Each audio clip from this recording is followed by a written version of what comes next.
I just want to relate to everybody in the podcast. So I'm sending just a little gift with some sprinkles of the Honorable Candace, but just punch me straight in the face. I can't stand the inauthenticity. It has to stop. I tried with you, Meghan, really. You got to pick a lane. You got to stay in it, okay? That's all I'm saying. It all began with a question nobody else dared to voice. Candace Owens didn't just toss shade, she aimed straight at Meghan Markle's very foundation. And no, not the glowing skincare kind people picture, but the carefully polished image she sold to the world. The image of a hands-on mother balancing fame and criticism with poise. But what if that picture-perfect role was nothing more than a performance? During a live segment that shocked even her loyal viewers, Candace unleashed a claim so bold it left social media in chaos. And this time, she wasn't talking about Meghan's usual royal complaints or another streaming disaster. Recording it. Like, why would you record this for any reason? Why would you record this in the hospital? And in case you think that I'm being unfair... She went even further, digging into a past Meghan has fought to keep sealed away, the shocking rumor that Meghan may have secretly had a daughter in her teenage years, possibly at just 17, and this child, now close to 30, was allegedly kept completely hidden from the public eye. Not a painful custody fight, not some heartbreaking tragedy, but a calculated decision to erase her existence. And that's when the entire narrative shifted, because this wasn't treated like some careless piece of gossip. Candace made it sound like something far bigger. And then you had this idea with your husband that you should twerk and put up a camera. That's the part that really bothers me. Put up a camera, fixate it, and then both of you start twerking. She framed it as the ultimate contradiction, a devastating blow to Meghan's carefully crafted image. How does a woman who built her career on compassion and family values, who showcased baby bumps like they were golden treasures, and who dragged tabloids into court for threatening her children, how does that same woman allegedly turn her back on a firstborn? If true, this wasn't just hypocrisy, it was brand suicide. And the timing? Absolutely disastrous. Meghan's public approval was already dangling by a thread. Spotify had cut her loose, Netflix numbers were slipping, and with love, Meghan was being ridiculed across the internet. Now, the one piece still keeping her reputation afloat, her image as a devoted mother, was under direct attack. But the scandal didn't stop there, because Candace wasn't finished with just the daughter claim. She's twerking and dancing, and this is supposed to be really relatable. Except it bothers me, and I will tell you why it bothers me, and you can tell me if you think that I'm being unfair. It bothers me first because it's a lie, right? She came armed with receipts, or at least a suspicious timeline. According to Owens, Meghan graduated high school in 1994, which would place her at 17 years old. Sounds fine, until you remember Meghan has publicly claimed she was born in 1981. That would make her only 13 in 1994. The numbers don't just fail to add up, the math practically screams that something is very wrong. So what's the truth? Did Meghan lie about her age, or did she misrepresent when she graduated? Either way, these aren't harmless mistakes when your entire image is engineered with surgical precision. And just when it couldn't get stranger, another detail surfaced: the mysterious Las Vegas chapel. A week after she drops this, she goes on a podcast. She gets a lot of hate. People don't think you're authentic. Like, what do you have to say to people who don't think you're authentic? And here's what Meghan Markle says. You have to be authentic. Just be authentic. Did you see my baby mama dance? I mean, stop it. First of all, can I just tell you the timing of that? We maybe watched it like 20 times yesterday, and I was like, okay, let's come out of there. According to Candace, whispers have swirled for years about Meghan rushing into a quickie wedding back in '94, right after high school. A bare-bones ceremony, one that might have carried more weight than just a teenage romance. It hinted at the kind of hasty choice that sometimes comes after a missed period and a desperate late-night phone call. Still speculation, of course, but the timeline makes it impossible to ignore. And that's what makes it so dangerous. Because proof isn't even required. The scandal lives in the doubt. The public mood can swing from sympathy to suspicion in an instant. And that's the weapon Candace Owens unleashed with just one broadcast. She didn't simply lob accusations, she shattered the glossy mirror Meghan has been holding up to the world. So she's saying, you need proof that I'm authentic? I just dropped myself twerking. Obviously, I'm authentic. So she's bringing that up to say there is now PR. I have proven that I am authentic because I twerked with my husband in a room. That's not a normal way to answer the question. If somebody asked me about my authenticity, I would say I don't need to justify that I authentically am who I am. And the world stared back, shocked, confused, and even a little betrayed. Because if Meghan truly has a hidden daughter, kept in the shadows while Archie and Lilibet are paraded at center stage, what does that reveal about her? And what about Harry, the man who shaped his entire brand as a protector, a truth teller, Diana's son? Did he know all along? Or did he choose to look the other way? That's the moment the backlash erupted. And it didn't just come from critics, it came from fans, loyal fans, the same people who once defended Meghan against racism, media attacks, and family feuds, suddenly found themselves hesitating, pausing, questioning everything. It is really hard with her and her, I would say, lack of brand clarity. And it all came down to one question Candace Owens dared to ask.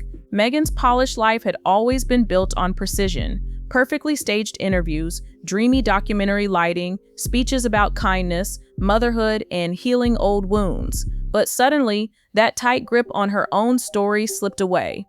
Now the narrative belonged to the internet, to people dissecting timelines that didn't match, to whispers of a Vegas chapel wedding scrubbed from the record, and to talk of a child erased from memory. The allegations didn't just spread, they exploded. Hashtags caught fire, TikToks went viral, reaction videos piled up, Reddit threads spiraled out of control. Before long, one phrase dominated online chatter: hidden daughter. And then the last cringe thing that I saw that I really needed to get to was that she was still using her HRH title, like her Royal Highness title, when she gives personal gifts to her friends. That is the most pretentious thing that I have ever heard, especially for someone who claims she doesn't want to be a royal. Why are you signing off things to your friends? Her Royal Highness, the Duchess of Sussex. If they're your friends, they should smack you in the face. People began digging through old interviews, scrutinizing every vague detail Meghan ever shared about her early life. Had she ever actually mentioned 1994? Why did her so-called high school years feel so blurry? And why, of all things, was her actual birth year so difficult to confirm when every other part of her life is micromanaged down to the very font on her letterhead? Critics pounced without hesitation, but what truly stunned people was Meghan's own silence. This is a woman who normally rushes to the front lines, dropping polished Arkwell statements, or sitting across from Oprah with glowing lights and a trembling voice, ready to tell her truth. But this time, nothing, just silence. And for someone so obsessed with her image, that silence roared louder than any denial ever could. Billionaire friends' mansions, and you pull the honey from the back so that you have fresh honey to bake, to give to gifts to your friends, but also she twerks. I just need one or the other. I need you to twerk. I need Sexy Red. I need Cardi B, keeps it authentic, or I need you to be Gwyneth Paltrow. Insiders whispered that Meghan was furious behind the scenes. Reports claimed lawyers were scrambling, drafting threats, firing off letters to YouTubers, bloggers, even Candace herself. Talk of cease and desist orders swirled everywhere. Yet nothing official, nothing public. And that silence only fueled the fire, making the rumors roar louder. Then came the photo hunts. Social media detectives began posting side-by-sides of Meghan and young women in their late 20s and early 30s, faces that looked shockingly similar to hers. Suddenly, the internet's favorite obsession was asking, could this be her hidden daughter? No confirmation ever surfaced, of course, but that hardly mattered. In the ruthless world of viral algorithms, hard evidence wasn't required. Speculation was enough, and engagement was everything. And yet, in the middle of all the chaos, one moment rose above the noise. A resurfaced clip of Candace Owens showed her calmly asking, what kind of woman walks away from her child, then sells herself to the world as a perfect mother? That single line hit like a freight train. It didn't land as a cheap attack. It came across as a direct challenge, a demand for accountability. Suddenly, people were left confronting questions they didn't want to ask. If the rumors held any truth, had Meghan ever once tried to reconnect with this alleged daughter? Did the young woman even know who her mother really was? And had she sat quietly for years watching Meghan rise as a global icon, preaching motherhood to millions while her own existence was erased in silence? Was this mysterious woman really living in Chicago, as Candace hinted? Or was that detail just another piece of internet smoke and mirrors? And then there was Harry. This wasn't only Meghan's scandal anymore, it pulled Harry straight into the storm. Was he blindsided by all of this? Did he secretly know about a daughter and agree to bury the truth? Or was he nothing more than a carefully staged prop in Meghan's grand reinvention? Whispers grew louder. Some said Harry looked emptier than ever in recent appearances, like a man just going through the motions. Others insisted he had already checked out emotionally, long before this scandal erupted. The palace stayed predictably silent, but behind those closed doors, you can almost hear the smirks. The royals, who had endured years of lectures from Harry and Meghan on morality, racism, and compassion, were now watching the tables turn. Suddenly, the former duchess was being cast as a woman who had staged her entire life, even her own identity. From activism to authenticity, the very pillars of her brand were showing deep, dangerous cracks. And this time, no glossy Instagram post or fawning interview could plaster over the damage, because this wasn't about royal protocol or another messy headline. It was about truth. About a mother, about a daughter, about whether an entire global empire had been built on a lie. Inside the gates of Montecito, whispers said Meghan Markle was spiraling. Legal teams were scrambling, and PR consultants were being flown in like emergency surgeons. The mission wasn't simple damage control, it was full-on containment. Because once the spotlight shifted to motherhood, lies weren't just messy, they were unforgivable, especially for someone who had made children the shining centerpiece of her public redemption arc. Whispers from inside the Sussex circle claimed Meghan was livid, furious, not only at Candace Owens, but at everyone around her. She reportedly felt betrayed, trapped, and brutally exposed. Yet rage couldn't rewrite the story, and anger couldn't stop the avalanche. The real problem wasn't just a single accusation anymore. It was the pattern, the endless inconsistencies, the polished image that under scrutiny crumbled like glass.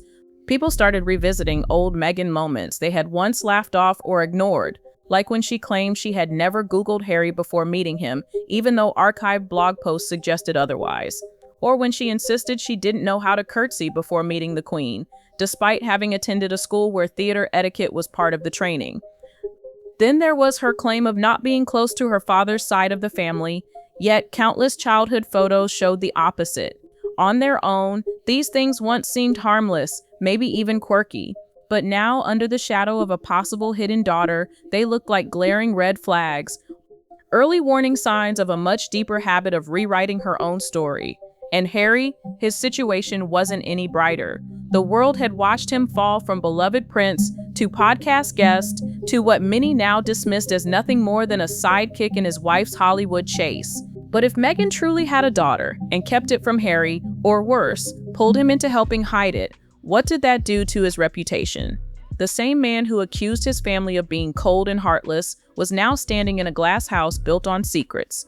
The silence from their camp wasn't just strange, it was deafening. Even Hollywood began retreating. Executives who once treated Meghan as a marketable star quietly stopped answering calls. Her with love, Meghan brand was already crumbling, but this scandal made it toxic, untouchable. Netflix meetings dried up and whispers spread that Spotify wouldn't renew a single thing. Publicists stopped pitching her, terrified of being tied to the unraveling. Behind closed doors, there was pure panic, but in public, nothing but suffocating silence. No Instagram posts, no carefully staged pap walks, not even a vague Archewell statement about navigating difficult times. Nothing. And that's exactly where the speculation sank its teeth in. Because when someone like Meghan, a woman obsessed with narrative, with optics, with controlling every angle, suddenly goes silent, that silence feels deliberate, calculated. Like she's stalling for time, like something is being erased behind the scenes. People braced for the lawsuit that never came, because if Meghan had dragged Candace Owens into court, it would have unleashed a Pandora's box. A courtroom doesn't care about PR spins or glowing interviews, it cares about cold, hard facts. Birth certificates, dates, timelines. These are the very things Meghan has spent her entire life dodging whenever they didn't fit the image. And that's the trap. If she sues Candace, she has to prove the story is false, laying out receipts for the world to see. But if she stays silent, the rumor wins by default. Now she's cornered in limbo, facing two impossible choices: prove she has nothing to hide, or hide and prove everyone right. Meanwhile, the public has already decided trust, once shattered, is nearly impossible to piece back together. And when the issue is motherhood, when it's about a child allegedly left behind, forgiveness doesn't come easily. If this daughter is real and ever steps into the spotlight, Meghan's story ends instantly, not just as a royal, not just as a celebrity, but as a symbol,